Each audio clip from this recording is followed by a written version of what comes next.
Hi, my name is Julie, and I'm going to be reading one of the most controversial favorite books in the book community. So it's currently Realmathon, which is a readathon going on for all of April that involves 4 different teams fighting to get the most points and have their team win. And I am on Team Enya, which is fantasy. We're by far the biggest team, so we have the most target on our back. So I am trying to read fantasy books, even though that completely went against the TBR that I originally had planned for April.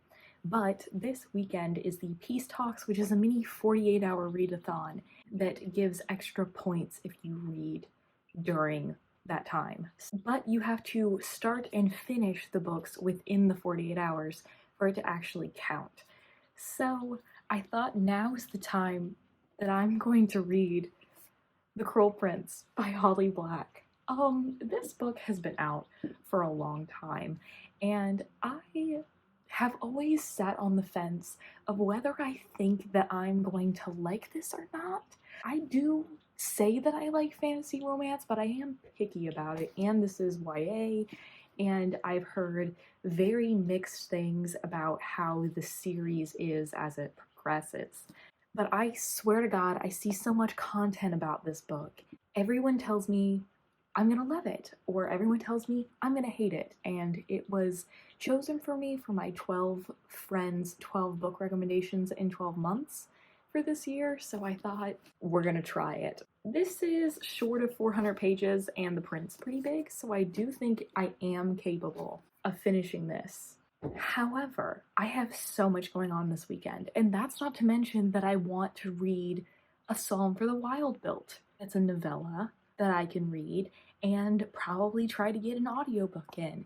And that's not to mention that I have to do graduation pictures. I'm going home for a day and I have a paper to write and I have a test to study for. Will I get any of this done? Probably not. But you get to see me figure out if I love or hate this book because it's gonna be one of the two. The Song for the Wild Built, this is a sci-fi novella that follows a monk and a robot, and I know it's like cozy sci-fi. That's all I know about it. It's by Becky Chambers, who I've enjoyed before, but The Cruel Prince is a YA fantasy romance with fae, and this is about a main character, Jude, who is a human where in a world where there's humans and fae. Her parents were killed and her sisters were kidnapped and taken to the high fae court, and now she's older, and I don't know that there is any plot other than it's just her interactions with the prince, who's evil and has a tail, and his name's Carden, but they fall in love. And if I find an audiobook that I want to listen to, I'll let you know. But my library has just, I've run out of audiobooks that I want to listen to at my library, and they have a lot of YA titles, but not a lot of adult titles, and I'd prefer to listen to an adult fantasy instead of a YA fantasy that I'm not interested in. So we'll see. I will let you know when the peace talks begin in a couple hours from now. Hello, it is the first day of Peace Talks, and have I done any reading? Basically not. I have graduation pictures in a couple of hours, and so I'm going to try the legging curls hack. I know this is supposed to be overnight and heatless, but guess what? We're different. We're not like the other girls. So I'm going to try doing it with heat and not overnight, which is exactly what I'm not supposed to do. But I've done it overnight before and it worked. And I'm already flustered and frustrated and I don't know what to do. I really should have gotten my hair done, but I never get my hair done. That's not a thing I've ever done in my life before. So I decided that for my audiobook, I'm gonna read Nothing to See Here, which is a book about a woman who is assigned with nannying children that spontaneously catch on fire. Mostly because it's only a 7-hour audiobook, and also I think it counts for a hybrid as a hybrid book. You get extra points if it's a hybrid genre book for the readathon, like magical realism, which is literary fiction and fantasy.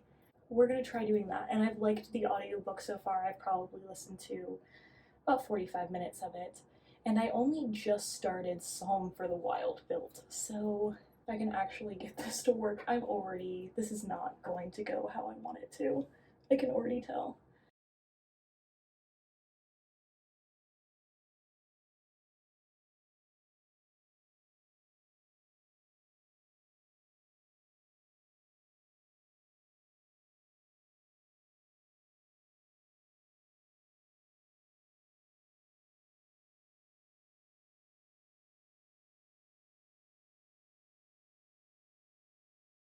Okay, so I just finished A Psalm for the Wild Built, so that's one book down for the 48-hour readathon, hopefully of three.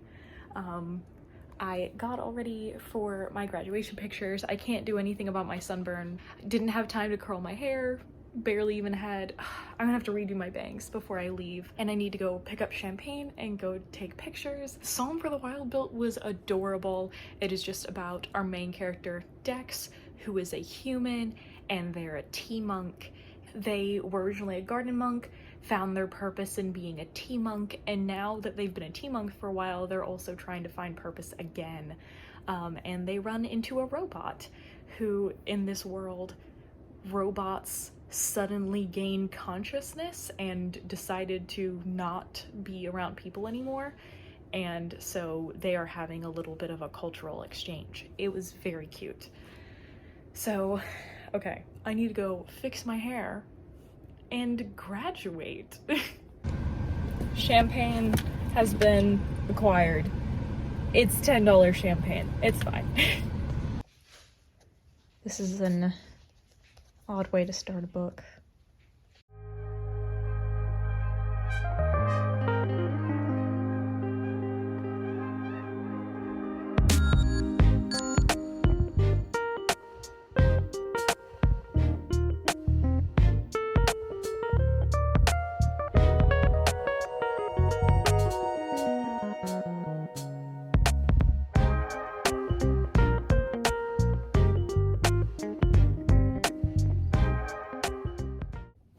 Hey, it is Sunday night. I have been terrible at vlogging, but that's because I have been so busy. And when I've not been busy, I have been sleeping. With how I've been doing the 48-hour readathon, I have 12 hours left, but I am going to be sleeping in them until I go to sleep, and right after I wake up in the morning, all I'm going to be doing is reading. Well, I've been listening to Nothing to See Here, which has been going very well. I have an hour of it left, and I usually listen to 30 minutes of an audiobook before bed, so this shouldn't be a problem. Getting that done. It's so cute. I would recommend this most to people who like House in the Cerulean Sea, because it's our main character who doesn't think very highly of themselves, taking care of two children who also don't think very highly of themselves and who are different and are magical. It's been very sweet, and I've really enjoyed the audiobook. It is actually tagged, so many people have listened to the audiobook of this that is actually tagged as audiobook on Goodreads, so it is a very good narration. But what we're all here for is my thoughts on The Cruel Prince. I did a poll on my Instagram to see what people would think, how I would think of it, and a lot of people said I would love it. So far, I am only 80 pages in. I have been so busy getting a paper done and studying for an exam, and then going to see the Mario movie, which I did actually enjoy. I think I knew before reading this that there was like the human world and the fairy world because Jude is a human, but I don't think I knew that it was like the modern human world. They mention they wear jeans and have phones and they go to a JC Penney.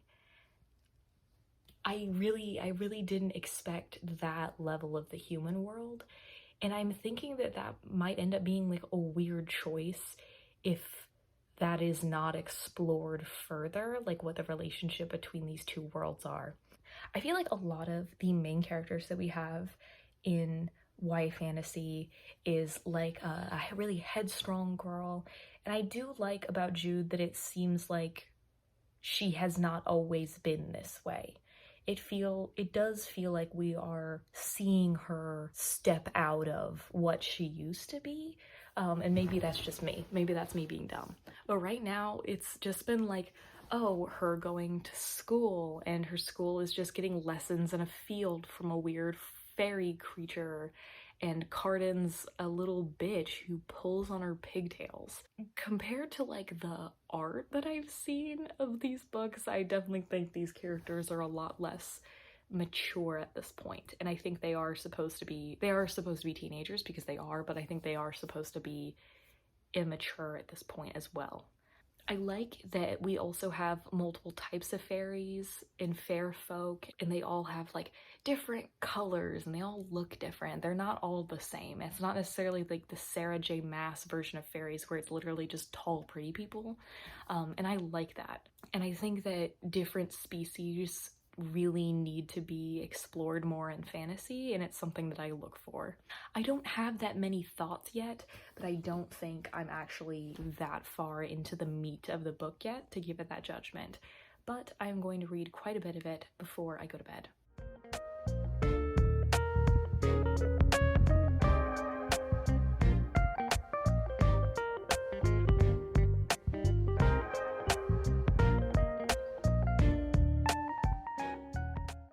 Hello, it is Monday morning, and before the readathon was up for me, I got to page 270 of The Cruel Prince, meaning I only have a little bit less than 100 pages left. So I know the book is supposed to be completely started and finished within the readathon, but I had extenuating circumstances. I finished over 2/3 of it during the readathon. I'm gonna count it. Shh. We're losing anyway. What am I thinking so far? This is definitely like different than I thought it was going to be. With like, I was more under the impression that it would be like court politics, like people being in a ballroom, versus this has been like, as far as politics go, just people killing each other, which, I mean, it's fun, but it's definitely been less, I want to say, like, glamorous than I thought it was going to be, considering it's just called, like, the Cruel Prince. And I also, like, this was definitely set up to be a series, because, like, this is called The Cruel Prince, and up until now, like, Cardin hasn't even been that big of a part of the book. He is now. I was really surprised that like he had a big family, because I felt like I hadn't heard about them, and there's a reason why. Our girl Jude literally just fucking kills somebody and hides the body. I mean, he was trying to kill her, don't get me wrong, but like, it's interesting. It's just like it's definitely a different flavor than I was anticipating, and not in a bad way, but I'm having a good time and I'm getting through it, no problem. So I have a very busy day ahead. I have to complete a paper by midnight with my group, and I have a test to study for that's tomorrow morning. So you probably won't see much of me. I probably won't be able to read much of this, but I definitely will be finishing this today or tomorrow.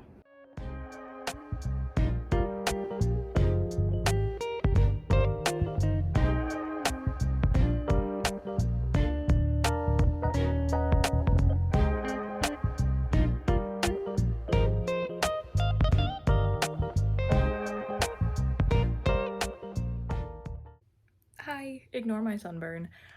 Last night I thought I was going to be work busy, but I turned out to be fun busy, which was great for me and the college experience ending, but I didn't end up finishing The Cruel Prince. I have 60 pages left, and I'm going to go to the pool to finish it. So we've had a couple of developments. There's been a plot twist about somebody's identity.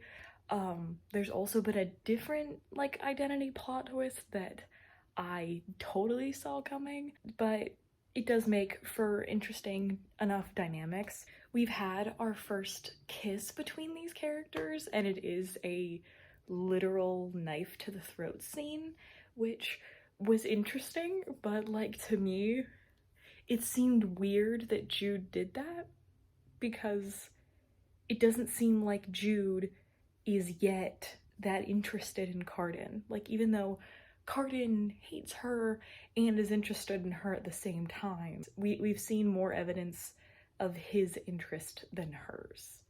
So maybe it was her just manipulating him. I'm interested to see how the book ends, but I don't think that this is going to be a new favorite.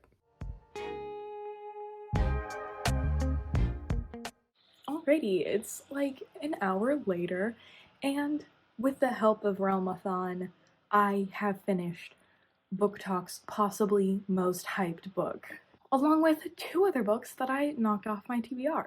That I didn't think I was going to get to anytime soon. So what were my final thoughts on The Cruel Prince? The ending definitely went exactly as I expected, but I do like that Jude is definitely the person who is putting all of these things into action. I feel like a lot of the time in fantasy, the character that we're following, who is normally like a newbie female, is being told what to do by the leader of some rebellion gang. But she's actually the one who has all the plans. So I did appreciate that. I think what I'm seeing here is that I do think that this has potential. I could like where this is going, but I don't think that this specific book did a whole lot. It felt very short. I think the thing that I will remember the most and that I liked best about this book is that the flavor of fantasy, like I've said before, is a little bit different than most other books that I read. I feel like when there is an urban fantasy setting which has the real world and an alternate world, you don't see a lot of crossover. It's one of 2 things. Either the person immediately leaves and never goes back, or we're in the urban world all the time. So like, think Cassandra Clare. Versus in this book, they go to a Target at the end of the book. I'm not sure how much we're going to see of the mortal world in future books because Jude has kind of said that she wants to protect the fairy world and make sure that everything doesn't go to shit. But I thought that was interesting, and also just the plethora of different fairy type people. I would like to get more about what the different types of fairies do, but I think that we're just gonna get, oh, this is a different type of fairy, and this is a different type of fairy, and they all look different ways. Will I continue in the series? Sure. But I don't think it's going to be at the very top of my priority list, especially because the wait at the library is going to be so long. I've heard most people like the second book best though, so maybe we do improve upon what was started in the first book. So I'm probably gonna rate it around a 3.5 star. I didn't have any problems while reading it. I just kind of went along for the ride. Don't know, but I'm not super attached at this moment. But now I have another fantasy series that I can add to my TBR. Hey, Editing Julie here. I just wanted to let people know for Realmathon's sake how I actually did in the readathon for this. So I read 4 books before Peace Talks and 3 books during Peace Talks, if we're counting all of them read during Peace Talks. But for Psalm for the Wild Built, I got 62 defense points, and I rated this a 4-star. And then for Nothing to See Here, I also rated it a 4-star, and I got a total of 49 points, and I attacked. I don't remember what realm I actually attacked, even though I wrote that it was Cyrus here. I don't know if I even did attack Cyrus. And then for the Cruel Prince, I ended up with 60 points, and they were all defense. I've been working on defending the realm. So anyways, thank you so much for watching if you've made it this far. If you would like to follow me anywhere, you can find my link down below, as well as you can subscribe to my channel if you want to see more of what I do here. But thank you so much for watching, and as always, I will see you in the next one.